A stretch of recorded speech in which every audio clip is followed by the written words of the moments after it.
Trade Genius.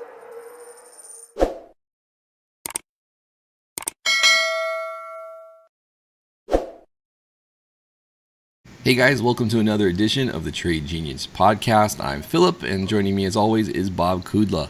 And today is Crypto Friday, so we're going to dig into some of those names that you guys requested in our last video to look at.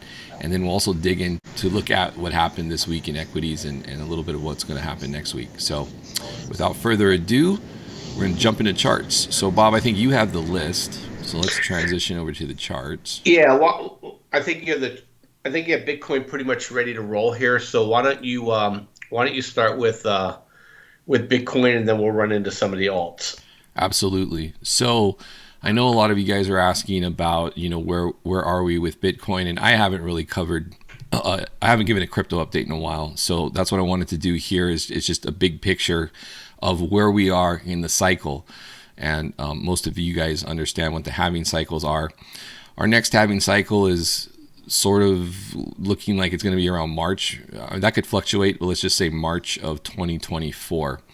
And these shaded areas are basically where we've started the halving cycle run, and then the backside of the halving line is where they've petered out.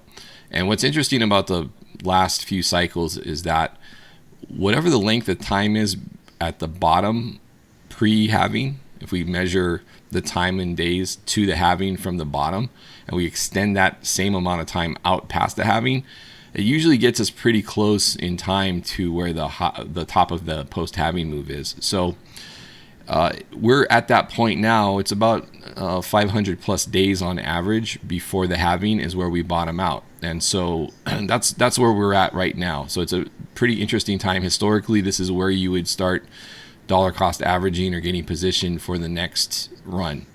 And if we kind of hold to this, so we already have our low in, right? And actually, if that is our low, then this would actually come out a few days longer. Actually, we could pull that out to here and see. So that would be 637 days. So if we did that, we would be looking at a post-halving high. Let's go out 637 days, right about there, of August of 2025. If this is our low, so we don't know if this is our low. The problem with what we have on this chart is we've never gone through a recession. So our viewpoint is that we're in a recession right now. And so could we see another low? Is this another situation where this 19K level is like the old 6K level over here, and then we ended up breaking down one last time and then going? We don't know yet. So the bottom line is this: if you're dollar cost averaging somewhere in here, even if you're dollar cost averaging in here, you just have to kind of keep the faith that the math works with Bitcoin, right? And so we're in that zone now. So we just have to wait and see. And if the markets go and break down below the 200 weekly moving average, I think you're going to have to brace yourself for lower prices on Bitcoin. So that's where we are in the cycle. Okay. Going into the next year, I think by next year, you're definitely going to have your low in for the cycle. And then it's a matter of, getting positioned long. That's the long game here. As far as like levels, my pick for the lows was 17 to 17 and a half. We got that. Am I confident that that's going to stick for the cycle low? Most of my metrics say that should be the cycle low. None of these metrics have gone through a recession, right? Bitcoin's never really been through a recession. So that's the big caveat here. If markets break down under the 200 weekly average, which typically they do in a bear market, I don't think Bitcoin's going to hover at 19K the whole time while the S&P 500 is breaking down towards 3,400. So I think you have to be realistic and look at probably 13K as a level. That's pretty stout. And it could be 13 to 15K. That's way lower than I was expecting for this cycle, but Bitcoin is Bitcoin, and it usually does exceed what you think is plausible. So I don't, getting below that, 10K would probably be, unless there's like a liquidation cascade, right? You might poke below 10K briefly, right? And you have like a very small window to buy at that price. But I don't foresee that hanging out and driving lower below 10K unless this global economy is having significant issues. So that's my current take on the big picture as far as where Bitcoin's headed. Bob, do you have any take on that? No, but the only thing I will say is that I think this next upcycle in Bitcoin is going to probably coincide with the next upcycle with gold. One chart I wish I would have gave you is if you look at it's called the inverted pyramid of Exeter. Mm. It talks about confidence in liabilities. That what liabilities are the counterparty to the assets you buy, like stocks and bonds and treasuries and gold and dollar. And we're at the point now where the only part of the market that there's any kind of confidence in, because bonds are starting to lose, people are losing confidence in the bonds, is that we're really getting down to really gold and the dollar. And so our view is that once that confidence in the dollar starts to shake, the only thing really left is gold. And when I say gold, Bitcoin's in the same category as a non-counterparty risk asset. And I think you're going to see them both move together this cycle instead of competing like they did on the last up cycle for Bitcoin. I agree with you. Yeah, and I think I'll get into this in further podcasts, but I think that with the advent of the ETFs in gold, it's going to be very similar, or Bitcoin, ETFs in Bitcoin. I think it's going to be very similar to when gold got its ETFs, because essentially you're opening it up to a retail crowd now. And that kicked off the big run in gold from the early 2000s. Australia was first to market with an ETF, and then the US came along in 2004. And then you had a 10-year run in gold. Before that, the price of gold, if you look at it, the structures, looked very similar to the type of blow-off rallies that we had in Bitcoin. It's just that Bitcoin does that in a much compressed time cycle now. But so I think that potentially this next halving run is different than these previous ones, in that you're going to get a more sustained bull run versus the boom bust cycles that we're kind of used to with Bitcoin's halving cycles. So we'll get into that a little bit more in future podcasts, though. Absolutely. Okay. We got to move along. So the next thing I wanted to show you, and then we'll move into the other individual altcoins that you guys wanted to take a look at.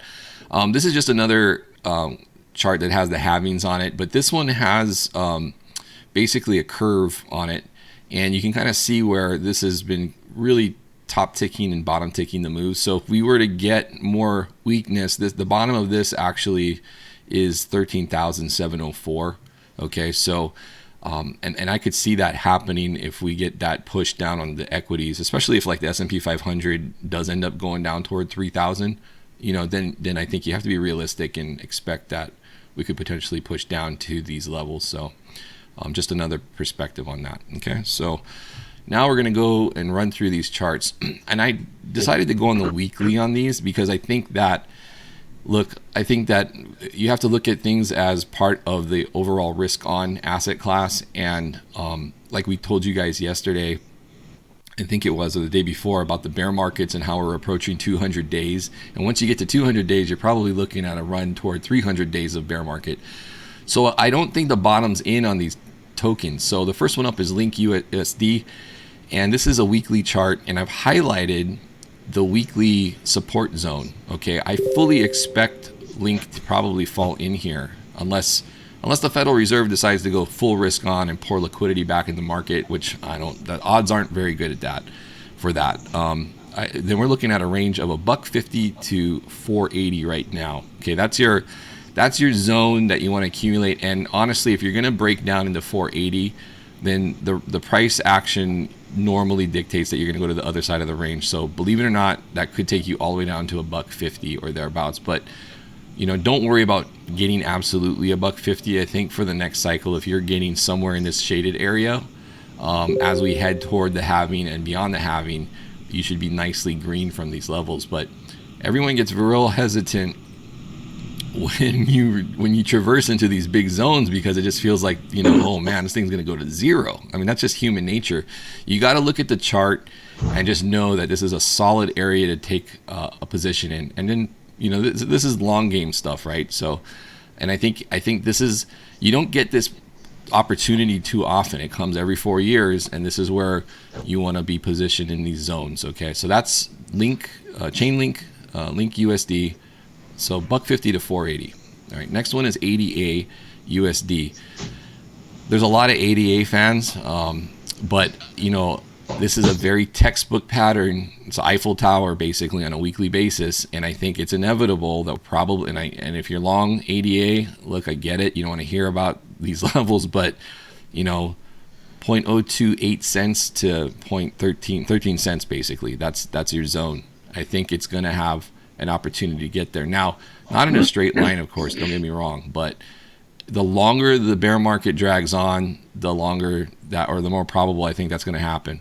15 cents is probably going to bounce too, right? We're looking at a weekly chart. It's going to take time to play out, but I think you have to be realistic on these expectations of where this could possibly go, because this is it. This is like the last weekly level of support in here. You see this little area where there was a battle right before the bull run? That's where we're at right now on this weekly chart, okay? And we lose this, there's a big air gap all the way down to that level. So ADA is at critical support here in my opinion. All right, so just bear that in mind if you guys are looking at whether you want to hold this or not.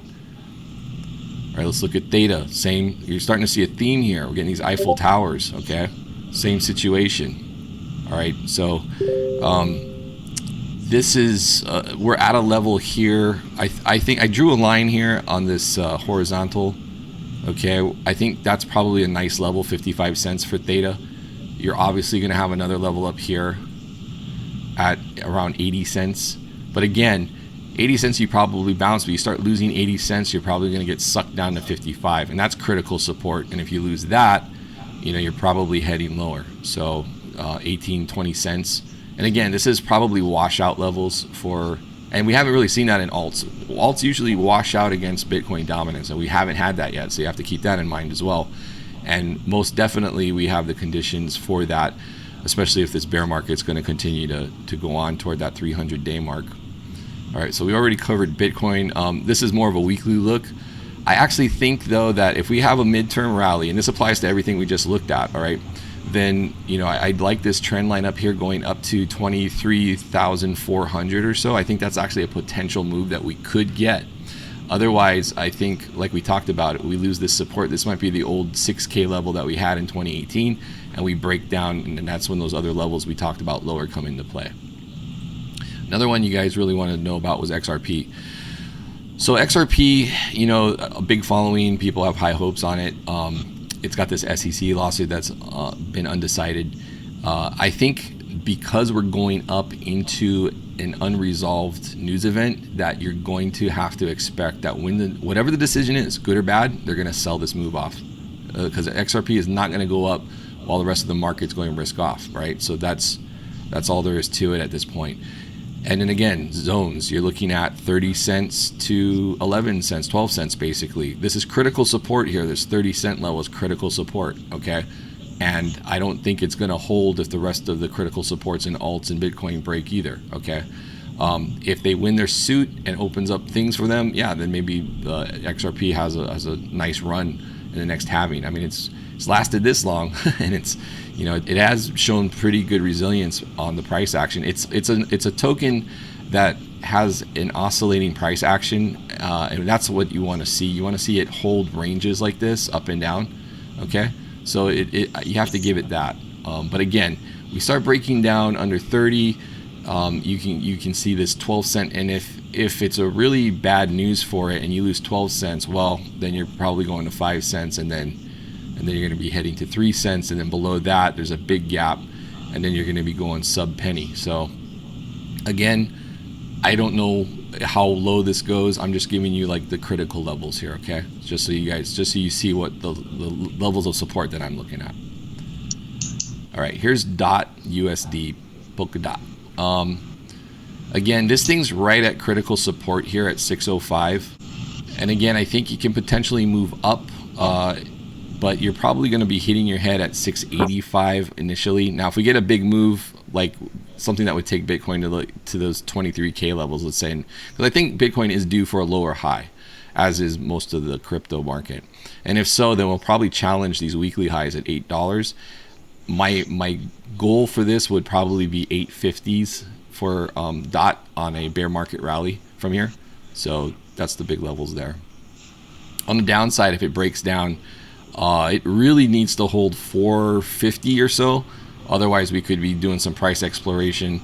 Last stop would be 360 or so, and then that's going to get slippery real fast, and you'll probably have some kind of capitulation if that's the case.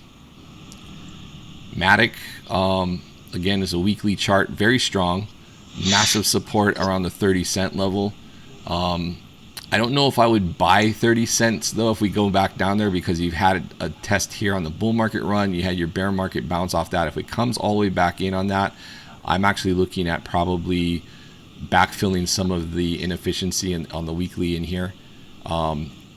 Definitely some, I mean, this is way lower. There's not a lot of price action between here, which is a little scary. It's a bit of an air gap. So, 4 cent Matic, if it really dumps, that it could go that low. I'm not going to say no. It's kind of a far drop from Matic. Matic's got a lot of that there's a lot going on in the Matic network, Polygon and things like that.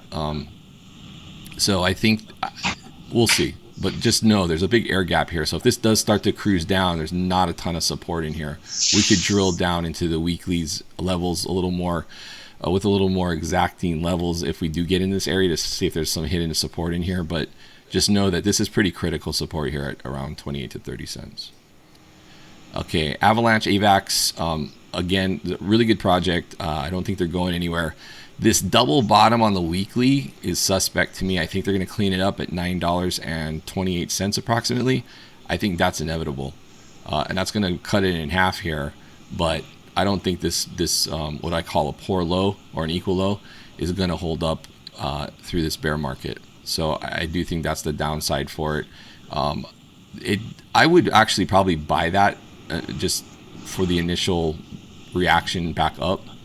And you also have a weekly candle high here around 834 that could get backfilled because there's some inefficiency here on this weekly candle. So I like that zone for AVAX as things progress down, if they progress down. Solana USD.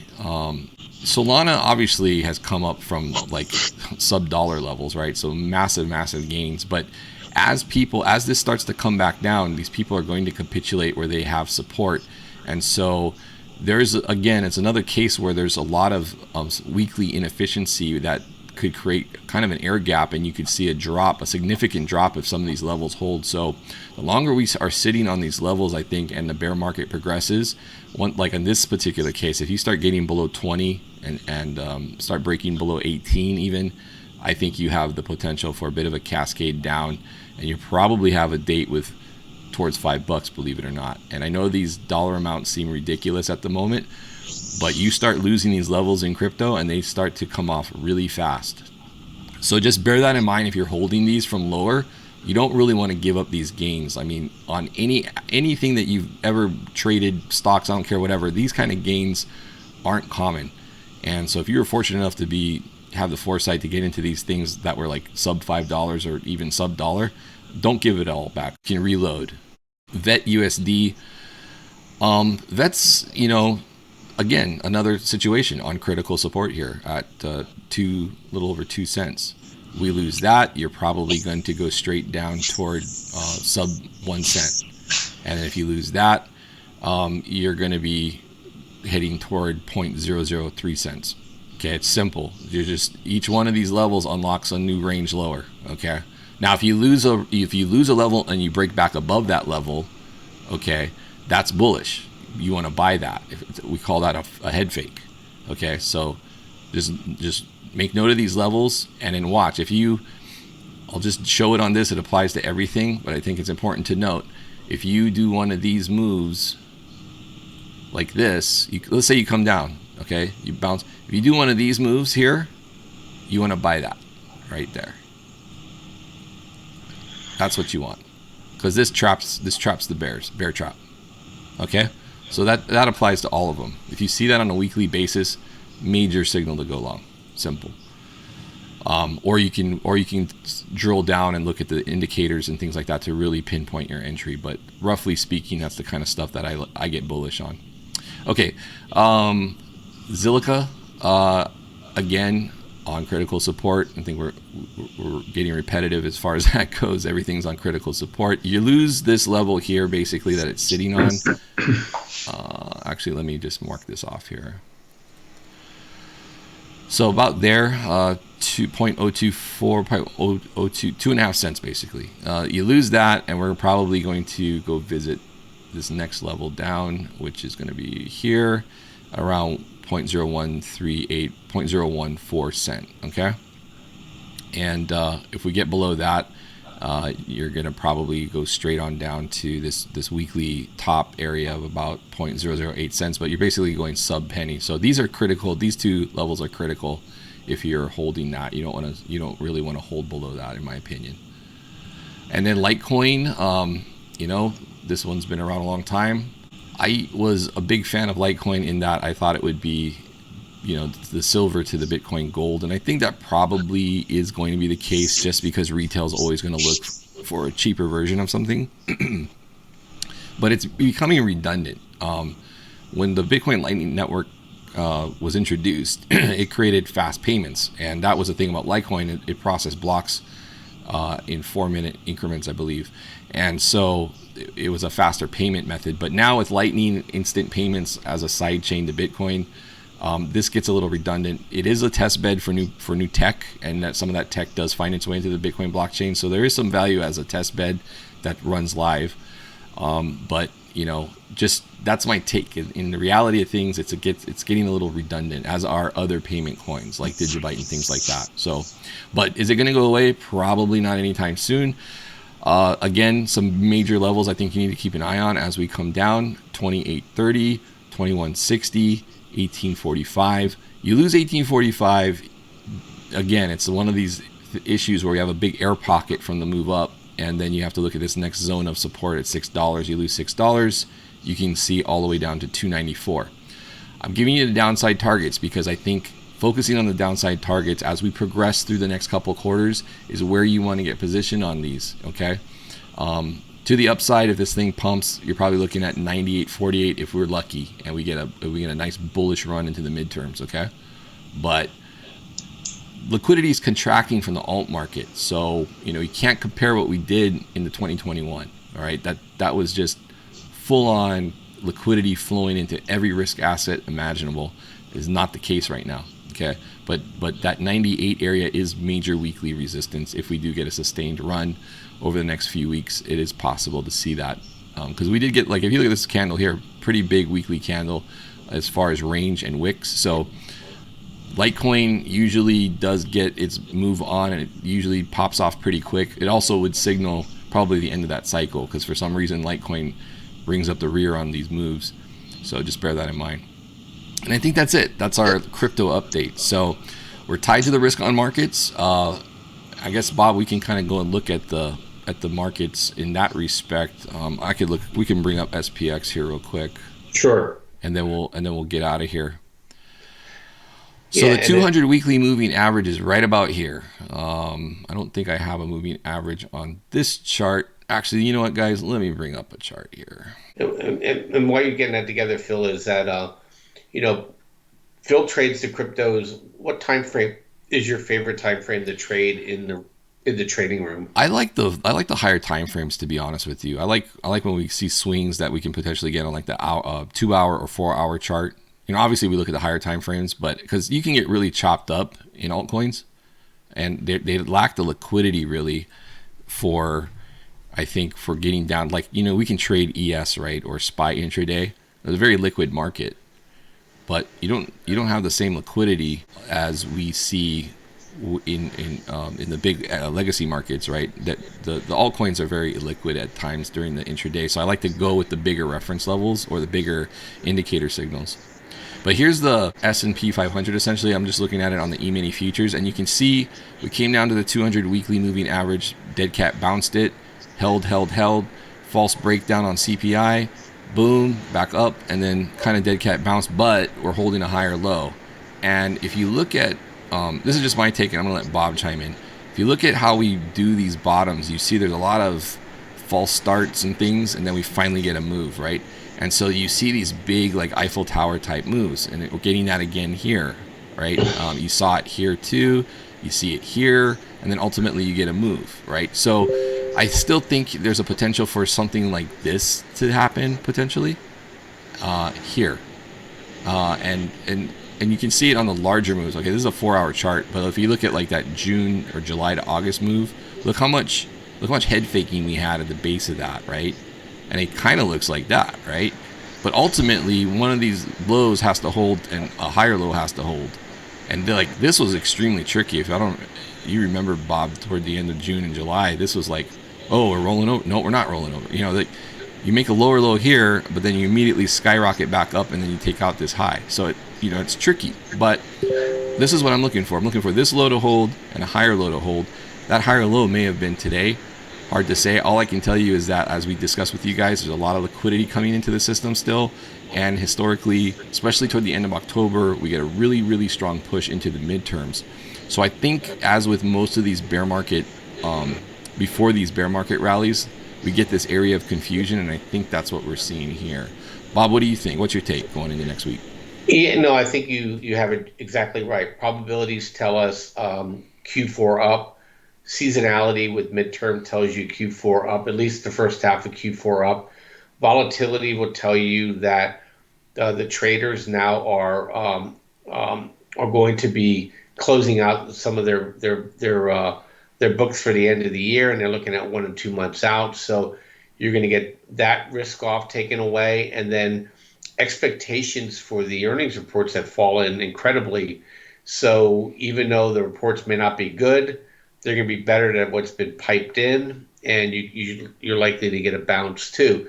The most important thing is that the Fed is starting to sneak liquidity in. And if you watched our podcast yesterday, they the narrative is going to change. We're going to go from an inflation narrative to a deflation narrative very, very quickly here over the next 3 to 4 months. And the data points now are going to fight inflation. Even though prices are rising, this is all a game, guys. It's what number is being presented. And so that's what we have to keep an eye on. So, although today we're a little disappointed, the pullback was pretty strong, but there's a lot of Europe is a mess, and and it's kind of opaque for us. So, were we disappointed that we didn't get more follow through? Yeah. Were we happy we didn't make a new low? You bet. Are we happy that it's on the 200 weekly, not under it? Yes. And then our expectation is Monday down because Friday was down. That's the corollary. But also going into OPEX week, Tuesday might be down as well, and still fits the narrative of probabilities. And then the rest of the week should see a lift. So you got to play it that way if you're holding stuff overnight.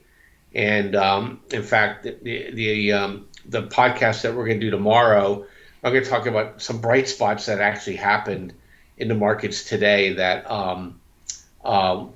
you wouldn't understand or believe if you saw it, but there it is right in front of us. So that tells me a lot about where we think maybe the rest of the market's going to go, because these guys are pretty high beta type stocks normally, and they bucked it today. So yes, that's all I really have, Phil. I know we're running along on time here. So anyway, guys, have a great Friday. And Phil, thanks for this on crypto. And we're going to try to do these on Fridays, and keep your requests coming for what you want to hear and see.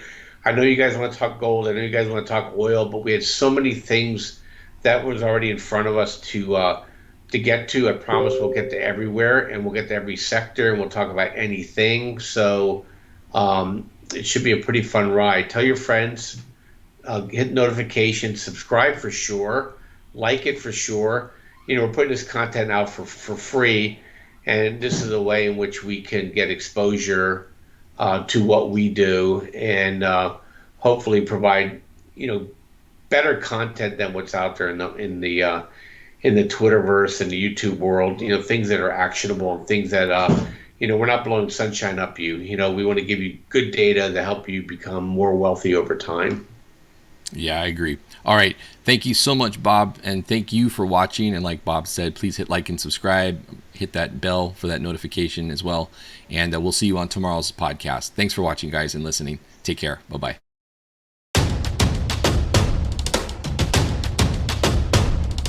Trade Genius.